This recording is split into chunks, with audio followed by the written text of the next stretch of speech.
ওয়ালাইকুম ভাইয়া। ওয়ালাইকুম আসসালাম। আপনার দোকানে কি ভাইয়া সুপারগুলো আঠা আছে? হ্যাঁ আছে। একটা দেন তো। এই যে নেন। এই আঠার দাম কত ভাইয়া? 20 টাকা ভাই। এটা আপনাকে আমি 1000 টাকা দিব, আপনি খেতে পারবেন? না কেন খাবো? আপনাকে আমি 1000 টাকা দিব, এটা আপনাকে খেতে হবে। খাওয়ার জিনিস? কেন খাবেন না কেন? আপনার প্রোডাক্টে তো তাহলে কোনো ভেজাল আছে। এই ভাই কিসের ভেজাল দেখেন।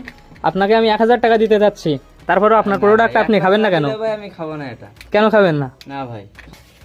ভাই এই দেখেন, এর সুপারগুলো আঠার দাম 20 টাকা, আমি তাকে 1000 টাকা দিতে যাচ্ছি, কিন্তু সে খাবে না, তাহলে তার প্রোডাক্টটা কি ভেজাল আছে না? হ্যাঁ ভাই, নালে খাবে না কেন? নিশ্চয়ই ভেজাল আছে। তাকে আমি বলছি 1000 টাকা দিব, তারপরেও সে খেতে রাজি হচ্ছে না, তাহলে কি তার প্রোডাক্টে ভেজাল আছে কিনা? হ্যাঁ ভেজাল আছে।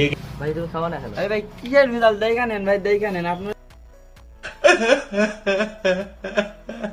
ভাই ভেজাল যদি না থাকে তাইলে